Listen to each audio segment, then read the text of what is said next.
Boa noite a todos. Que a paz do Mestre Jesus que se encontra nesse ambiente possa, acima de tudo, se estabelecer dentro de cada um de nós. E para a nossa ambientação, aproveitando que hoje é o aniversário de Allan Kardec, nós vamos trazer um vídeo da música em comemoração ao seu aniversário, chamado Kardec Obrigado, do Grupo Bem.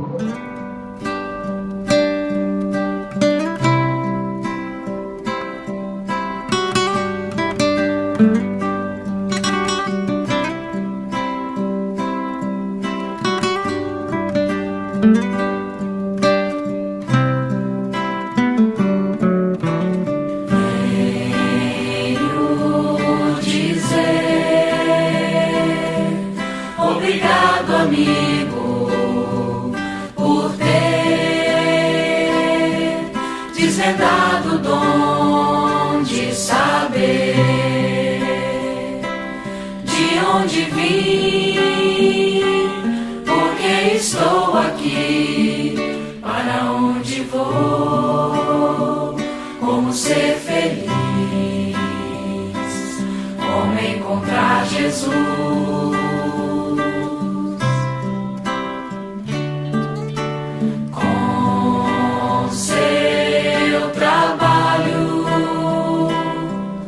Hoje temos um Consolador que nos trouxe o Cristo, Rede vivo, e a nossa fé hoje é raciocinada. Não há mais nada o que temer, apenas caminhar.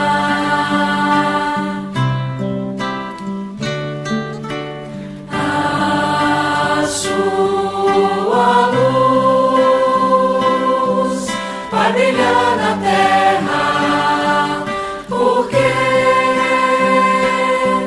a verdade encerra, e assim digo Kardec obrigado pelo Espiritismo, por ter renunciado, pelo Espiritismo e a vida dedicado ao Espiritismo.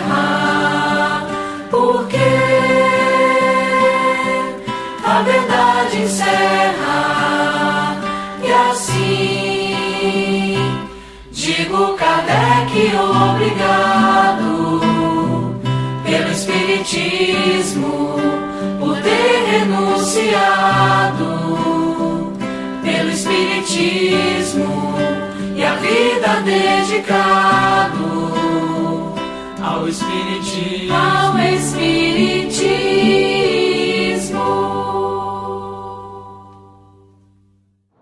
Vamos então, neste momento, elevar o nosso pensamento a Deus com imensa gratidão, Senhor, por esse dia, em especial pelo aniversário do nosso codificador Allan Kardec.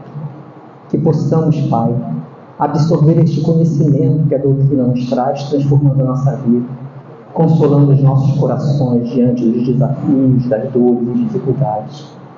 Que possamos, ao sair daqui, Senhor, sairmos tranquilos, na certeza da grandeza do Seu amor, distribuindo a todos que encontrar no nosso caminho, Senhor, esta paz, esta luz, a grandeza do Teu amor.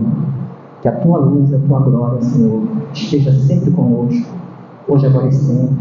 Que assim seja, graças a Deus. Bom, nós teremos agora um momento de arte espírita, que será um monólogo intitulado Deus é como jardineiro.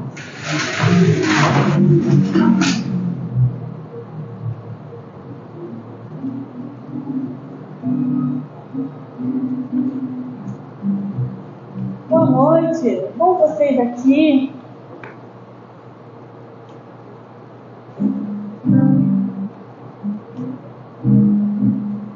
Sabe o que eu descobri? Que a justiça de Deus não é castigo, é cuidado. Deus é como um jardineiro. Se a plantinha cresce torta, ele não arranca fora. Ele amarra com carinho, rega, dá sol e paciência, até que a plantinha aprenda a crescer para o alto. E com a gente é igual. Quando fazemos coisas boas, recebemos flores. Quando erramos, colhemos espinhos. Mas não para sofrermos para sempre, não. E sim para aprendermos a plantar melhor da próxima vez. A justiça de Deus é como o amor de uma mãe ou de um professor. Corrige, mas sempre acreditando que podemos melhorar. E sabe o que é mais bonito? Deus nunca desiste da gente, porque a sua justiça é, na verdade, puro amor.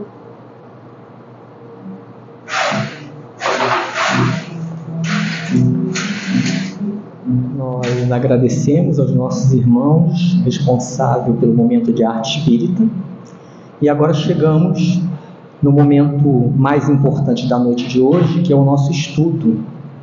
E hoje, o responsável pelo estudo da noite é o nosso irmão Rafael Galdino. Seja muito bem-vindo. A instituição que ele frequenta é a Congregação Espírita Cristã, que fica na rua Arthur Rios, 388, em Campo Grande. E nós estamos participando do mês de Kardec da Reunir 6. E hoje o tema será a justiça divina sob a ótica do amor. Nem castigo, nem perdão, mas recomeço. Vibremos com o nosso irmão. Muito boa noite a todos. Está quente, mas coração quente sempre fica melhor. Que tal a gente dar uma boa noite um pouco mais, digamos, caloroso? Boa noite. Boa noite. Essa é a primeira lição. Sempre podemos melhorar. Na cena do progresso, nós temos a proposta de reflexão contínua. E aí, participando do mês de Kardec, como já foi supracitado inúmeras vezes, tem uma proposta de falarmos sobre o mês de Kardec, em que, na verdade, também está simbolizando as homenagens aos 160 anos do livro Céu e Inferno. Para quem talvez não esteja recordando, o Céu e Inferno é uma das obras que chamamos básicas da doutrina espírita, um conjunto na esteira das 5. Contudo, o céu e o inferno, muitas das vezes, na visão daquele que se propõe a estudar, nas conversas dos meios espíritas, percebendo que às vezes esse livro fica meio à sombra dos outros livros. Livros filosóficos, livros de ciências, livros de reflexão amorosa. Dentro desse conjunto, nós queremos, na proposta de hoje, trazer à luz este livro que, por si só, vem evidenciar um dos aspectos fundamentais da vida com Deus, que é uma vida de justiça. Pensar justiça, viver, como isso se relaciona com a gente. É bom? Como seria uma sociedade justa? Desejamos justiça? Desejamos que a justiça realmente aconteça? Desejamos que a justiça aconteça a custo de nossas experiências, às vezes ainda equivocadas, mas que nos agradam? Havemos de refletir sobre a proposta de hoje. O livro é estruturado e organizado principalmente desse panorama inicial. Ele se organiza em duas partes, em que uma primeira ele vai desenrolar reflexões filosóficas acerca do que se concebe como céu, o que se concebe como inferno, o que são essas penas, o que são essas organizações. E no segundo momento, ele dá uma inovada nas propostas que Kardec vinha se desenvolvendo até então. Ele coloca os testemunhos, agrupando em categorias de espíritos que não mais estão encarnados, daqueles que já transitaram para a vida espiritual. Só que cada grupo de mensagens vai estar organizado dentro de algumas características: espíritos felizes, espíritos sofredores ou medianos, espíritos debitosos, criminosos, suicidas, e a gente vai se mergulhar sobre isso. Isso que eu quero chamar a atenção é para a parte final. A essência do livro é materializar a consolação e a esperança. E aqui a gente vai amarrar uma ideia que é fundamental. Enriquecemos os nossos vocabulários, divulgando a todos os cantos que a distinta doutrina espírita é consoladora. Mas muitas das vezes não nos detemos com uma leitura mais atenta e profícua de O Céu e o Inferno. Ora, se defendemos uma ideia de consolação na doutrina espírita, havemos de estudar O Céu e o Inferno. E esse é o nosso convite inicial da noite de hoje. Dando largada as nossas reflexões, eu trago uma proposta inicial que eu quero que a gente pense a justiça como fé. Talvez inicialmente essa ideia pareça até contraditória, mas quando nós observamos mais atentamente, a gente vai ver que há uma relação mais íntima entre essas duas propostas. Olha, quando nós estabelecemos as regras sociais, e agora olhando só para as formas de viver, começamos a perceber que a sociedade ela vai se enfrentar e vai viver inúmeras experiências. As sociedades que eram diminutas, tribais, pequenas, cujas organizações eram mais simplistas, eram mais fáceis de serem organizadas. Mas com o passar do tempo, e o crescimento das populações das cidades, organizar uma grande gama de população exigiu estabelecer-se regras, exigiu estabelecer-se um conjunto mais amplo de propostas a serem caminhadas comum naquela sociedade. E aí a gente começa a organizar os primeiros modos de lei de organização. As leis, então, elas surgem como forma de buscar organizar. E a justiça vem na esteira de tentar fazer com que a lei seja cumprida. A ideia de justiça, então, ela passa por um processo de nós mudarmos as nossas perspectivas de confiança, de uma justiça prática e violenta, que a gente pode popularmente chamar da lei do mais forte, a depositarmos a esperança e a nossa fé entre perspectivas mais superiores, que são as regras que vão organizar princípios, normas, regras essenciais para a vivência daquela sociedade. Então, o convite inicial nas perspectivas de justiça é mudar o comportamento nosso. Quando nós estabelecemos as nossas bases, crendo que a regra deve ser cumprida e que existem princípios que vão nortear a ação daqueles que estão vivendo comigo numa coletividade, eu passo a confiar nessa justiça. E quando eu confio nesses princípios norteadores, é claro que ali estão alicerçados pilares que vão fazer com que essa justiça se cumpra. Aqueles que vão julgar, aqueles que vão fazer as diligências para que aquela ação seja cumprida. Existe todo um panorama social que vamos resguardar. Mas percebam, a sociedade ela muda o seu comportamento. E uma sociedade que buscava, através da força, da violência e da agressão, impor-se como verdade, ela passa a trocar essas ações. Então vemos que a ideia da consagração de justiça, socialmente pensando, é uma proposta de mudança de comportamento da sociedade, onde trazemos o locus da nossa força, não mais nos aspectos físicos, mas agora nos aspectos mais intelectuais, numa crença de uma sociedade melhor, em princípios que vão nortear. Agora, quando trazemos para as reflexões no espírito religiosa, podemos nos debruçar inicialmente quando percebemos que a ideia do espírito está ligada à ideia de compreender que somos criaturas vindas de uma essência maior.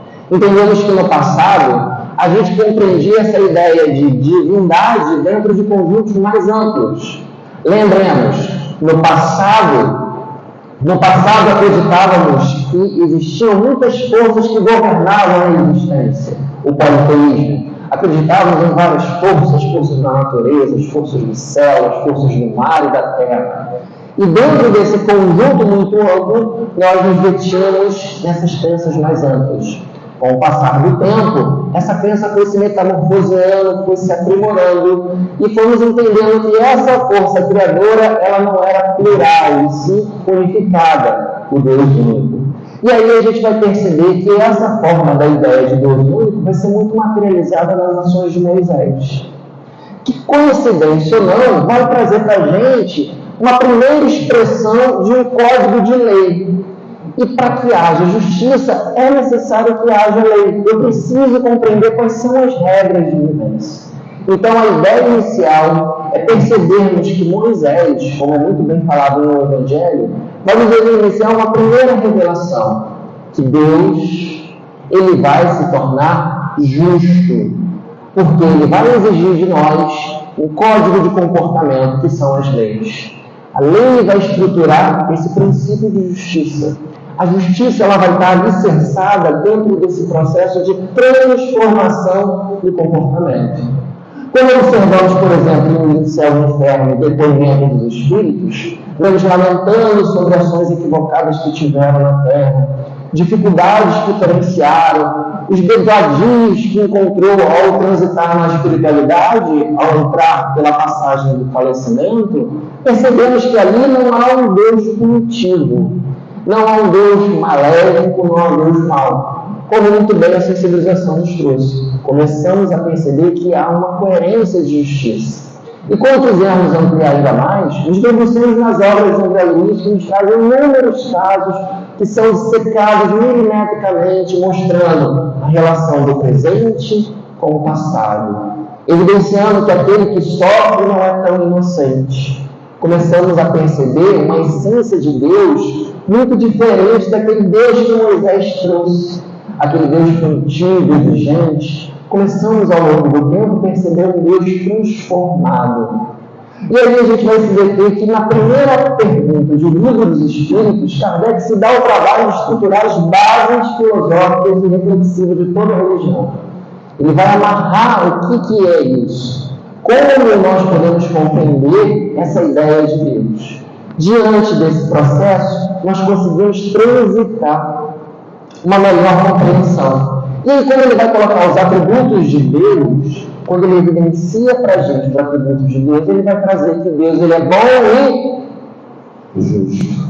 Olha a justiça novamente. Onde está a justiça de Deus? Permanentemente em nossas vidas. E aqui a gente precisa fazer uma separação. Existe a ação de Deus em nossa vida e existe a nossa percepção da ação de Deus em nossas vidas. Quando nós conseguimos entender e separar essas coisas, nós não colocamos Jesus, que é o caminho, e Deus, consequentemente, como nós, como fio de prumo. A gente consegue perceber a grandiosidade. Quando nós depositamos a fé nas leis de Deus, a gente começa a perceber que esse Deus, que é bom e justo, está estabelecendo novas oportunidades de transformação. Quando observamos a lei, que antigamente se intitulava os 10 mandamentos, a gente percebe que a força maior que nos guia, que é Jesus, vai sintetizar. Não vai deixar para trás aquela lei. Ele vai buscar a essência. Porque ele mesmo afirma que ele não veio destruir a lei. Ele veio dar cumprimento. E quando ele dá cumprimento, ele está dando o passo seguinte, em que ele coloca na essência as nossas ações. Então, os 10 mandamentos se tornam uma proposta única, que era amar a Deus sobre todas as coisas e o próximo como a ti mesmo. Percebemos que na segunda revelação, as mostras de um Deus vai se metamorfoseando para um Pai fraterno e generoso. Começamos a entender que quando Moisés lá atrás falava de honrar o nosso pai e a nossa mãe, ele não estava necessariamente exercitando uma ação social, mas ele estava incluindo o coração a compreender e amar a divindade. Porque se não eram aqueles que o geraram fisicamente aqui, como que ele vai amar aquela figura imaterial que está distante, que diz que o criou? Então começa-se dentro do próximo, começa dentro do seu resíduo, da sua residência. Então, dentro daquele círculo, ele vai conseguindo multiplicar as ações. Perceba que Jesus, na sua pedagogia majestosa, vai colocando aos poucos a sementinha de se desenvolver em nossos corações. Quando nós percebemos isso, nós modificamos as nossas atitudes. Nós mudamos a nossa forma de perceber.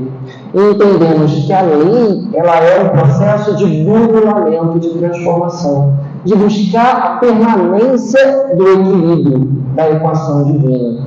A nossa resistência e as dores que enfrentamos nessa compreensão passam a ser as nossas resistências a essa lei divina. Quem trabalha com física, quem trabalha com energia elétrica, sabe o que a resistência produz. O que a resistência produz? Calor. A resistência, ela vai produzindo calor. Usamos o nosso chuveiro elétrico em casa, ela produz, ela aquece. Mas quando somos resistentes na nossa vida, enfrentamos os calores das provações. Calor da provação não é enfrentar 45 graus no centro de Santa Cruz. Não é isso. Calor da provação é ser testado em nossa paciência. É o filho rebelde, é a turma indisciplinada, é o patrão exigente. São as adversidades que aparecem em todos nós. Mas o que são essas adversidades quando compreendemos o passo anterior do ter Deus sendo bom e justo?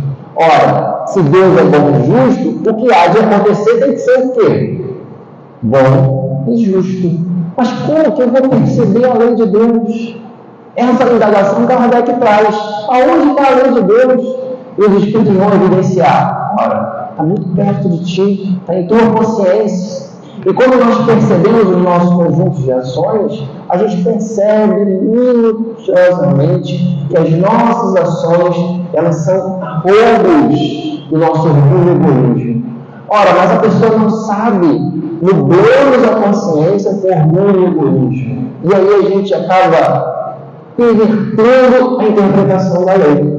E quando a gente transforma essa interpretação da lei, a gente muitas das vezes não consegue entender claramente o que Deus quer de nós.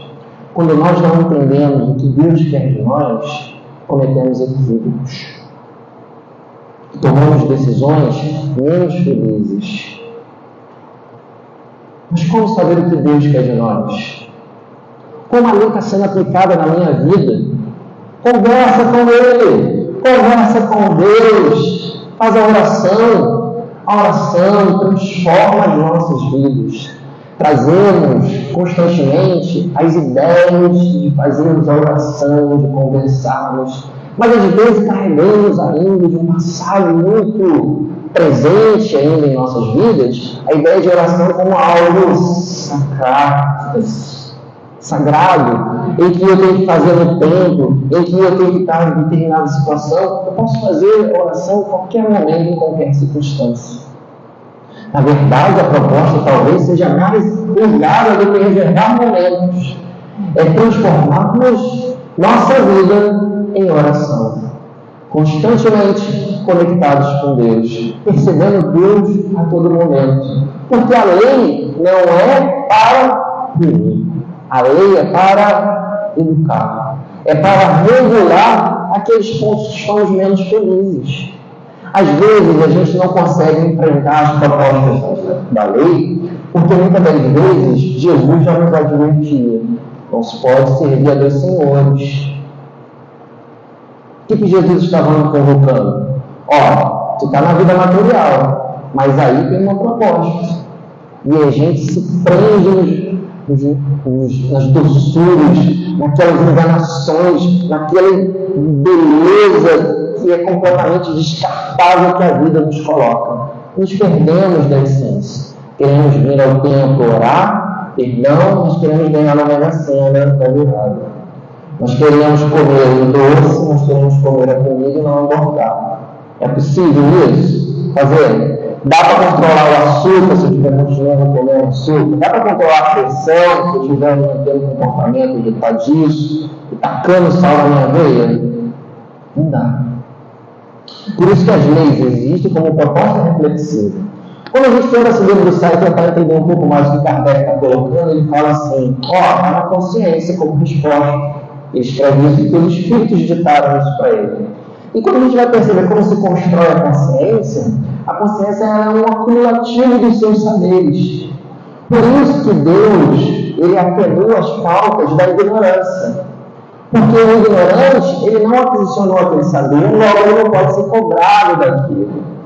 A lei entende esse processo, mas à medida que a gente vai aprendendo, isso vai aquisicionando, vai se somando ao nosso caminhar cognitivo. Só que a nossa forma orgulhosa e egoísta de viver vai fazendo com que nós interpretemos a situação. E isso, gente, é muito comum de acontecer. Quando nós, por exemplo, observamos certas situações e tentamos fazer com que aquela situação se encaixe com a nossa realidade. Por exemplo, eu não convido de espírito, não foi essa casa não, foi de outro. Fala assim, eu bebo sim, bebo. Mas, beber uma bebida alcoólica não vai te fazer mal. Não, Jesus bebia mim. Eu falei, jura? Ele está multiplicando, ele queria que bebesse, ele multiplicou o vinho lá, bebia. Está entendendo direito? Será que esse irmão está entendendo direito qual era o entendimento a ser aprendido ali? Talvez, às vezes, no nosso dia a dia, nós estejamos fazendo algumas interpretações menos felizes. Às vezes, então, a gente faz simplesmente o ajuste fino na sintonia da interpretação. Às vezes, se abre um inverso para a gente. A gente precisa só virar mais um pouquinho para a porta se destrancar. Quando nós observamos as falhas, as dores que nós experienciamos, nós respondemos muitas das vezes com reclamação, com malquerência. Às vezes até a gente coloca Deus na roda e fala, Deus não está me vendo. Mas eu acabei de dar uma palestra falando que Deus era bom e justo. Ora, se Deus é bom e justo, Ele está propondo sempre a renovação de nossas atitudes. Exige de nós devido ao ajuste fino da nossa conduta. E aí a gente começa a interpretar melhor quando Kardec recebe a resposta de que a verdadeira encarnação é aquela que promove a transformação do ser. Muda. E aí a gente vai perceber que na terceira revelação vai se trazer um novo código de lei mais sucinto e mais objetivo. Quando a gente vai lá no Evangelho, a gente vai ver que os Espíritos vão falar: amai-vos, primeiro mandamento, instruí-vos, este segundo. Mas que amai-vos é esse que ele está falando? Deus sobre todas as coisas, e o próximo como a ti mesmo. E que instrumento é esse? O enriquecimento da consciência. Mas não é a mesma consciência que nos encontramos a ver de Deus? Olha que brilhante jogo interessante de crescimento pessoal. Percebemos aos poucos que esse ser vai encontrando propostas de transformação, propostas de melhoria, propostas de crescimento. Ora, quem olha para a sua vida e não entende claramente qual é o seu objetivo, é alguém que está carecendo um pouco de consolo. E o consolo materializado maravilhosamente está em céu e carne. Quando a gente olha os testemunhos dos Espíritos, a primeira coisa que eles colocam é: por que eu não fiz o que deveria ter feito? Por que naquele momento eu não pensei mais? Por que eu não escolhi as melhores opções? E o bacana de nós vermos essas propostas quando nós trazemos para a nossa realidade. Será que eu estou tendo essa oportunidade de escolher? Quando eu tenho essa oportunidade de escolher, eu começo a perceber que a proposta de Deus é que haja uma transformação, uma melhoria nas minhas condições. Dentro disso, a gente vai percebendo que Deus nos convida a fazer pequenas transformações. Que transformação? Que comportamento deveria ser esse? Jesus já nos deu a deixa. Ele fala que o céu é para aqueles que se assemelham às crianças. E quando nós observamos a criança, tiramos aqueles furigos que são da educação deseducada, daquelas ações de comportamento viciado, dos viciados que as guiam, nós olhamos uma essência, uma criança que ela vive a realidade, ela vive o seu momento, começa a viver e expressar seus sentimentos de forma autêntica e real. E é isso que Jesus nos coloca. Não quer que a gente afaste a criança interior. Ele quer que a gente ressurja com essa criança interior. A gente lembra uma poesia de Fernando Pessoa que tem um trecho muito maravilhoso que ele fala: criança que fui, chora na estrada. Deixei ali quando vim ser quem sou. Hoje, vendo que o que sou é nada, quero buscar quem fui, onde ficou.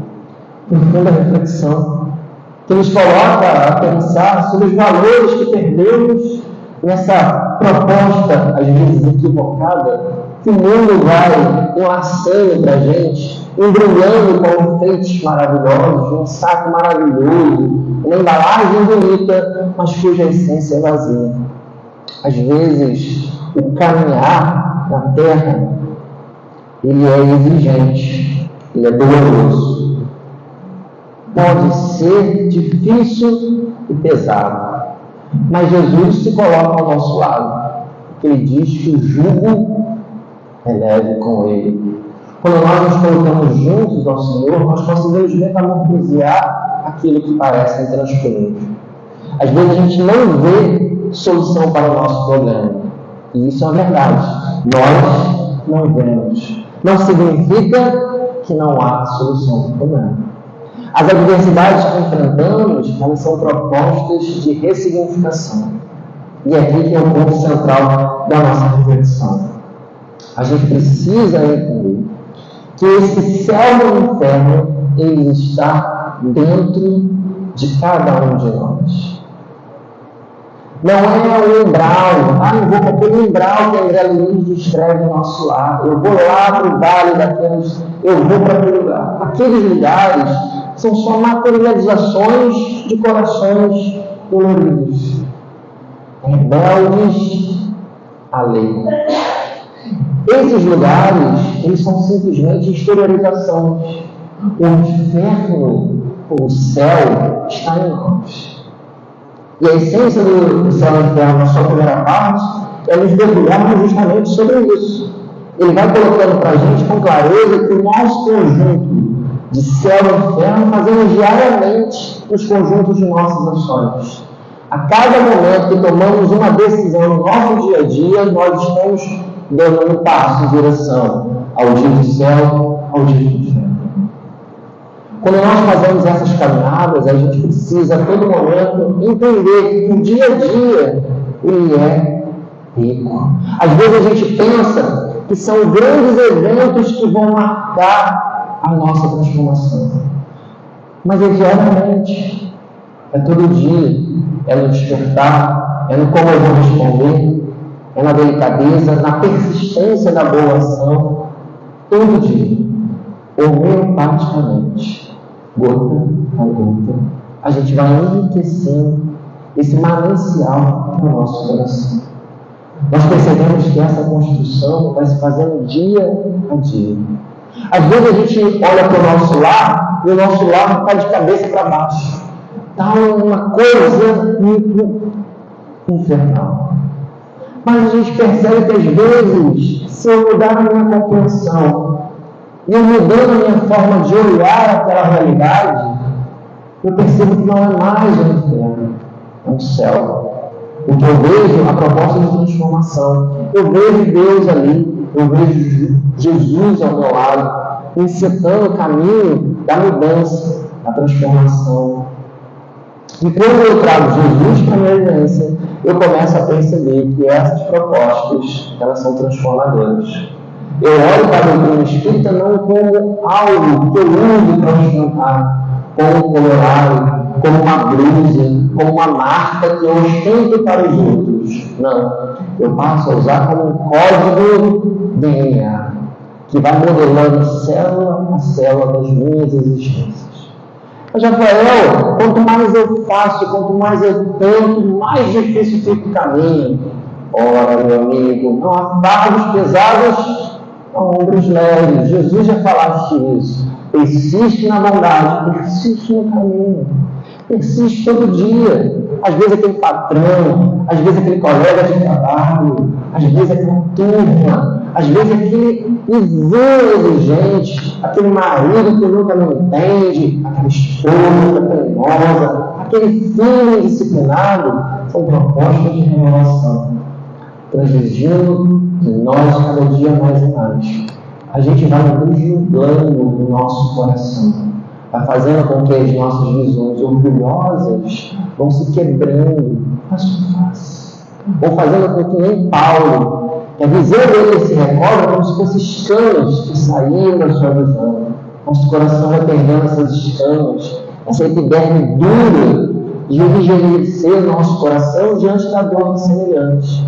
Passamos a olhar os semelhantes com mais empatia. Às vezes, e Alexandre está aqui para testemunhar, Érica também, olhamos um aluno em sala de aula e falamos: esse garoto é insuportável, ele é terrível, ele não presta, e a gente vai perdendo os estribeiros. Chama o responsável desse aluno aqui, e ele vem o responsável.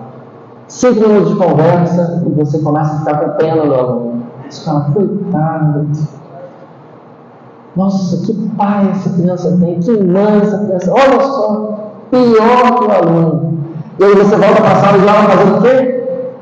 Tendo mais empatia pelo aluno. Você começa a olhar para ele e falar: não, senta aí, senta, tá bom. Você começa a ser mais tolerante. Você começa a ser mais amoroso. Poxa, precisa. Traz aqui, vem cá. Como é que foi seu dia? Tio, tudo bem?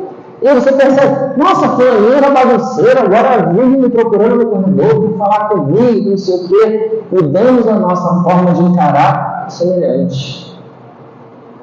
Fazemos isso constantemente e percebemos isso. Quem sabe, aquele ser difícil que nos cerca, talvez precise de nós, um olhar diferente nosso. Eu lembro que certa vez tínhamos, aqui no céu que acho que não tem não, né? Mas em alguma casa espírita deve ter. E eu passei por uma dessas casas espíritas, que tinha uma irmã na casa, daquelas que faz você viver o evangelho todo momento que encontra com ela. Aquela irmã assim, que testa a sua paciência, que faz seu coração assim, vibrar luz. E eu falei assim: Jesus, eu preciso me acertar com essa menina. Dentro da casa do Senhor, eu estou perdendo a minha. E aí eu me fiz uma proposta. Eu vou me aproximar de todo.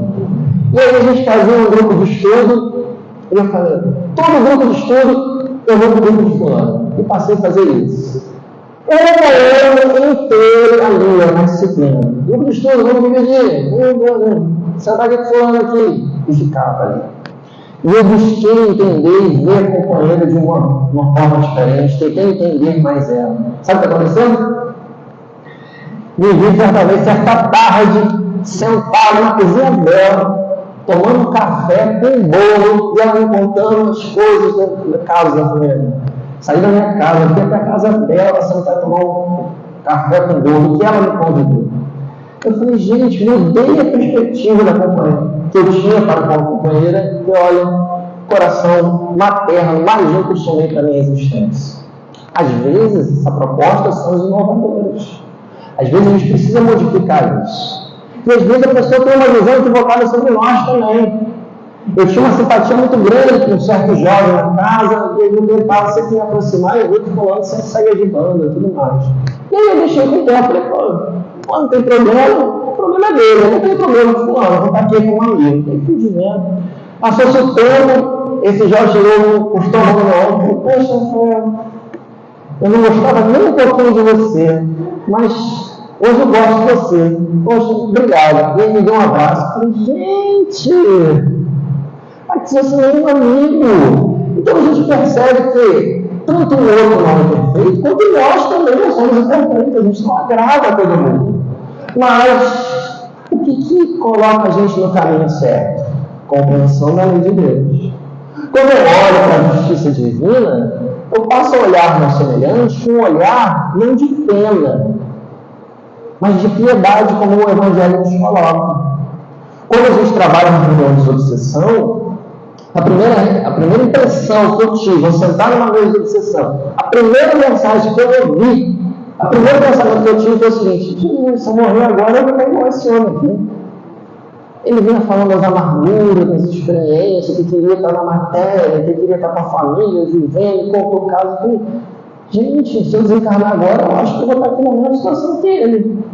E às vezes a gente carrega umas certas ilusões na nossa mente, de que às vezes a gente vai sair e vai direto para nosso lar. Eu vou para nosso lar, vou chegar lá, eu passo aqui, quando eu passo lá. Estender bolsa de compra aqui, vou lá lembrar, salvar todo mundo. Mas às vezes não é bem isso. E no outro dia eu não peguei. Eu acho que não, também ele foi sagaz comigo. Em conversa com minha esposa, falando, ela, a gente precisa trabalhar, tem lugar que a gente vai, melhor. Mas eu não vou comprar, não. Pô, não. Eu sou mediano, eu sou mais ou menos. Vamos falar de espírito mediano aqui daqui a pouco. Mais ou menos, não vou comprar, não. E aí, certamente, eu tive, na noite imediata, eu tive um sonho que eu fui para os planos, eu vivi certas experiências, que eu tomava umas lições, eu voltei com o seguinte pensamento: nossa, se eu não for para um grau, eu acho que eu vou ficar por aqui mesmo, porque o nosso lado é distante para mim. Porque tudo que o Espírito me colocou ali, olha só, você não vai para um grau, você vai para o nosso lado, como você está achando, mas lá é assim, assim, assim. Você consegue? Isso aqui, você consegue? E eu voltei impactado do sonho e falei assim: caramba, eu estou com uma interpretação de mim equivocada. E quantas vezes a gente não está? Maravilha, né? Lá em casa eu desisti de discutir com a minha esposa. Eu falo, eu deixei aqui, estava aqui, tenho certeza. Você costuma deixar ali. Claro, eu não está aqui, ele está aqui. Foi você que botou, né? Você sabe que está ali? Foi você que botou. Ou seja, às vezes a gente está frente de uma verdade absoluta, mas às vezes essa verdade está pela metade, está equivocada. E a gente passa a perceber que o semelhante, ele nos ajuda, ele colabora com a gente. Lembra que certa feita a gente estava numa experiência de um trabalho em que eu comecei a ter atrito com uma pessoa, tive atrito com duas, tive atrito com três. E naquilo eu estava meio perdido, gente, o que está acontecendo? E em conversa com um amigo, ele foi muito sincero comigo e falou: amigo, se você tem problema com uma pessoa, isso pode ser da outra. Se você tem com duas pessoas, abre do outro. Mas se você tem com três, com certeza o problema é seu, amigo.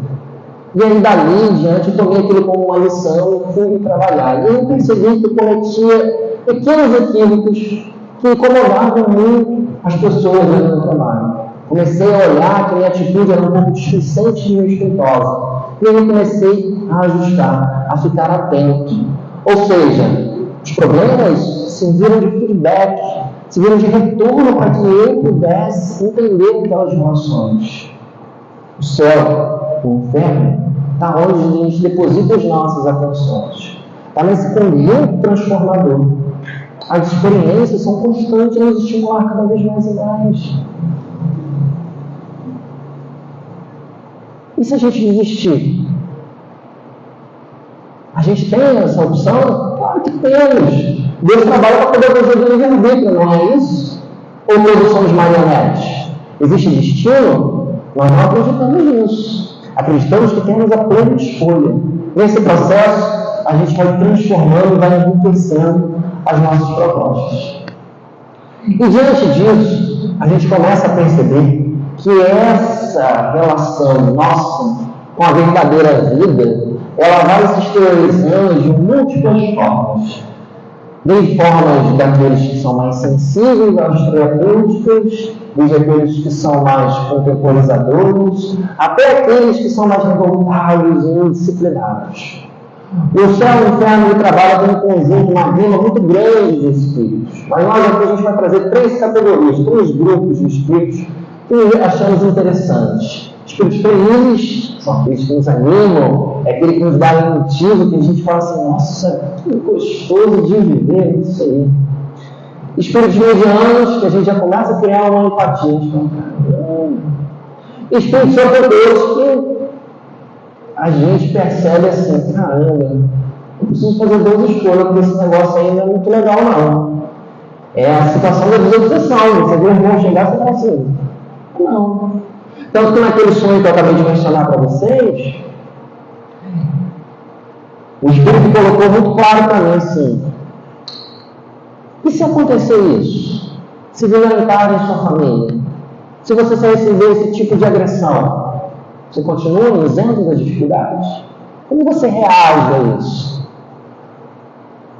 Uma certa vez eu assisti uma palestra de André Figueiredo, e a gente faz uma pequena digressão para a gente entender o contexto. Ele falou assim: todos nós estamos sujeitos ao suicídio. E aquilo me impactou. Eu falei assim: não, peraí, nós espíritas, todos nós estamos impactados. Porque não é o saber que vai modificar a minha ação, que vai me blindar dos suicídios. Não é o saber. É a minha força moral. É a minha capacidade de resistir a uma dor terrível.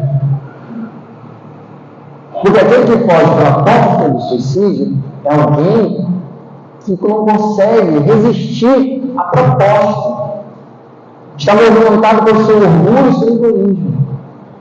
Lembra, não existe fato cruzado. A exigência é severa, mas é suportável. E aí, nesse contexto, a gente traz para a reflexão que justamente todos nós somos suscetíveis. Às vezes, a distância que nós estamos no umbral é muito menor do que a distância que estamos numa região excelsa. Mas o importante não é a distância que estamos, mas para qual direção nós estamos virados.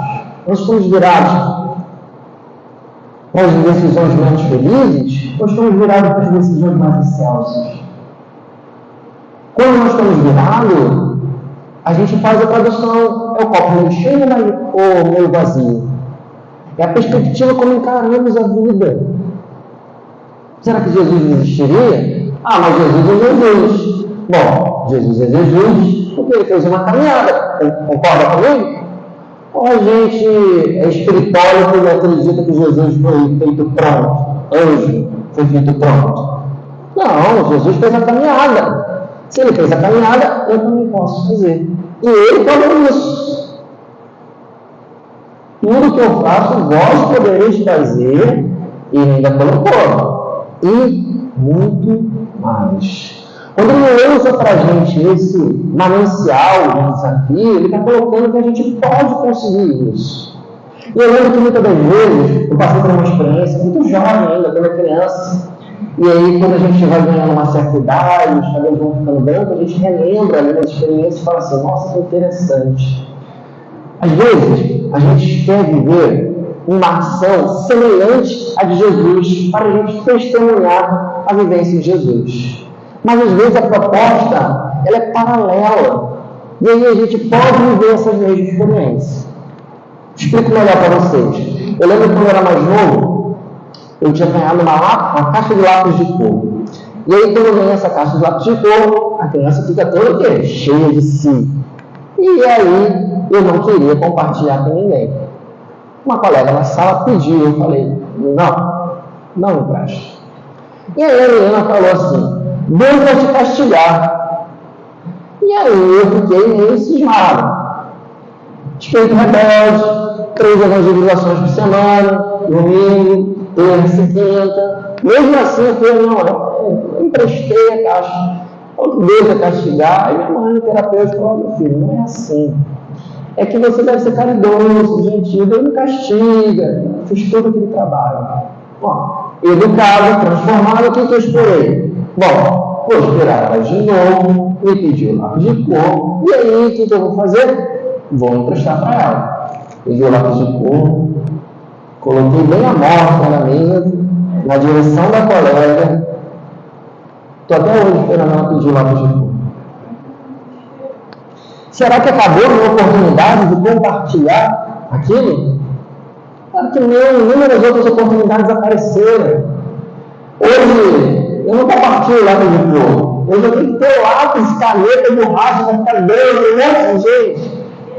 Não tem caneta, professor. Não tem lápis, aqui.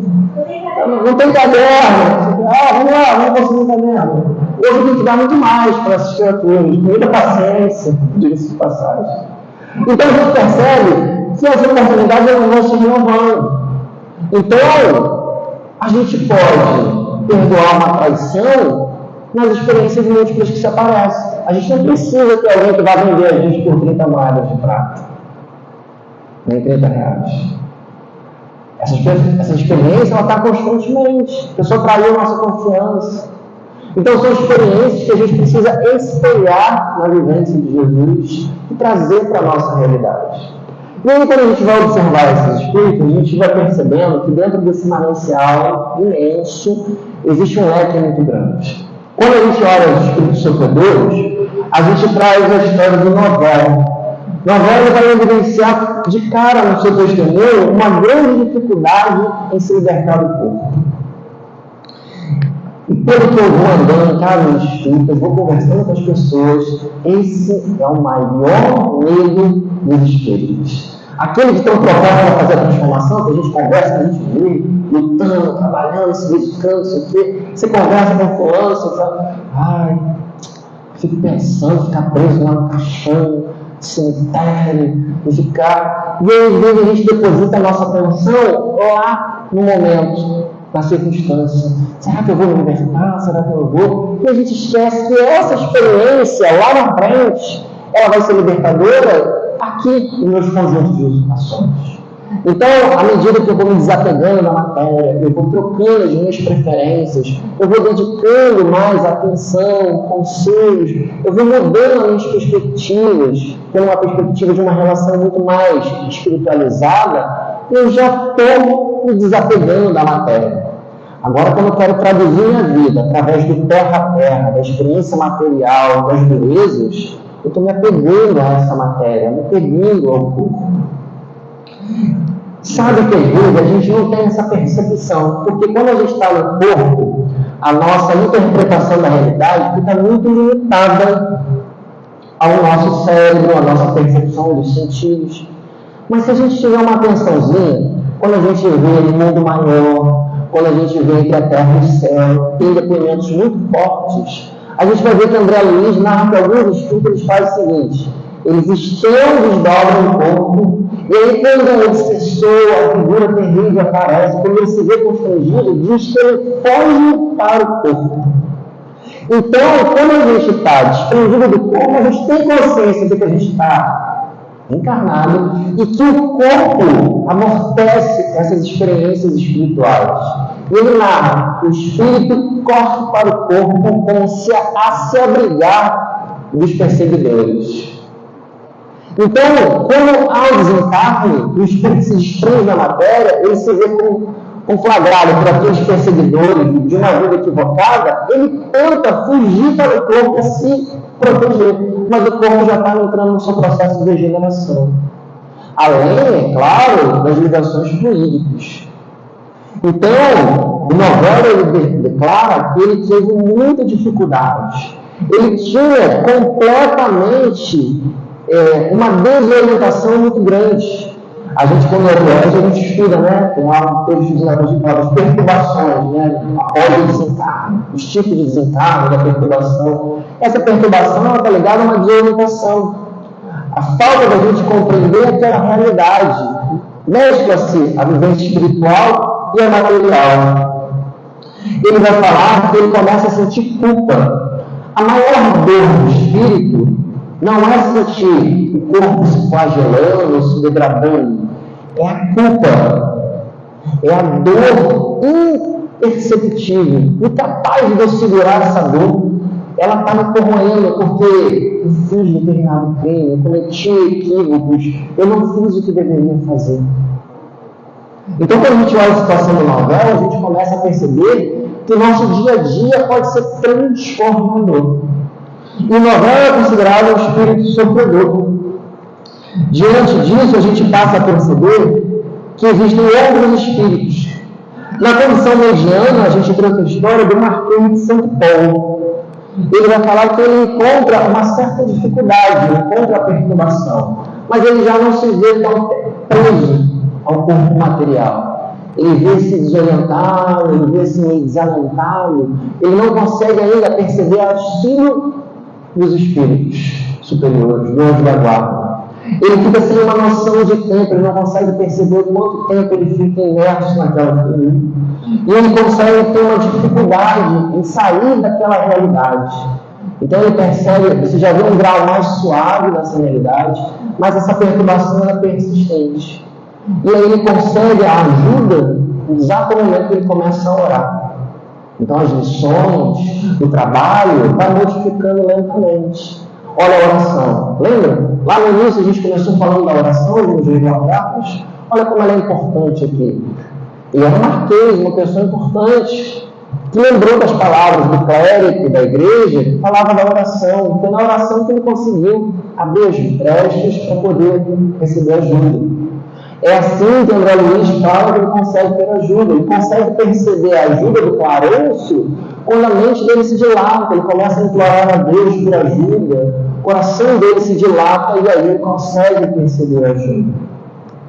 E por outro lado, a gente recebe as informações dos espíritos felizes como Samson, que simplesmente assim, saiu do corpo e já estava ganhando a perspectiva da realidade. Nenhum contato. Pelo contrário, ele olhava para o corpo e tinha a lembrança do corpo como algo ruim, algo, nossa, como se você livrasse de uma roupa pesada, apertada, que te incomodava. Pobre instrumento, ele fala assim, pobre instrumento, me ajudou muito, mas agora vive uma vida muito mais desperta. Ele vai falando, ele tem completa noção da realidade. Ele percebe que a perturbação dele durou em torno de 8 horas após o desencarne. Ele já está desperto, ele já está consciente. Tanto que convocam Samson tanto tempo logo depois do desencarne dele. Então a gente já vê como o espírito ele é dilatado. Ele encontra os amigos, ele consegue ter essa conexão com os espíritos. Tanto que ele encontra São Luís, que era o mentor do trabalho lá, na sociedade espírita, ele já encontra do outro lado. Então, quando a gente observa Samson, Marquês de Santo Leopoldo, Novel, a gente percebe que a diferença deles está na perspectiva e no desdobramento que eles têm do outro lado. Mas esse desdobramento do outro lado está ligado a uma vivência constante. O que Samson fazia? Quais as escolhas que ele tinha? Certamente, para ter um desenlace tão positivo, era desprendido da matéria, dedicado, caridoso, entregue ao bem. Novel, pelo contrário, na outra ponta, era presunçoso, prendia-se a matéria, queria se pegar ao dinheiro, aos bens materiais. E a proposta de mudança sempre é essa: refletirmos como o dia a dia é importante para todos nós. Como o dia a dia pode ser transformador. Não é um grande evento sagrado que vai mudar o nosso momento, mas sim o dia a dia. Que Jesus nos abençoe. Nós agradecemos ao nosso irmão Rafael Galdino, que ele continue nessa tarefa da divulgação da doutrina espírita, que possa seguir para o seu lar, acompanhado com o nosso carinho, o nosso abraço. Bom, possamos então, elevando o nosso pensamento a Deus, a nossa mente, o nosso coração, depositar aqui diante dele toda a nossa angústia, a nossa dor, as nossas aspirações, para que do céu, Senhor, desça agora uma chuva de bênção derramada sobre cada um de nós, saciando a nossa sede, a nossa angústia, fazendo com que possamos nos sentir e sair daqui muito melhor. Que possamos, Senhor, elevar também o nosso pensamento a toda a humanidade, a todos aqueles que sofrem, que choram, e que possamos aproveitar a grande oportunidade do conhecimento, da grandeza do amor, para distribuir este amor a todos aqueles que cruzaram o nosso caminho. Que a tua luz, a tua glória esteja sempre conosco, hoje, agora e sempre. Graças a ti, Senhor. Uma boa noite a todos, que possamos ter um excelente final de semana e aguardamos todos aqui na próxima sexta-feira. Muita paz a todos.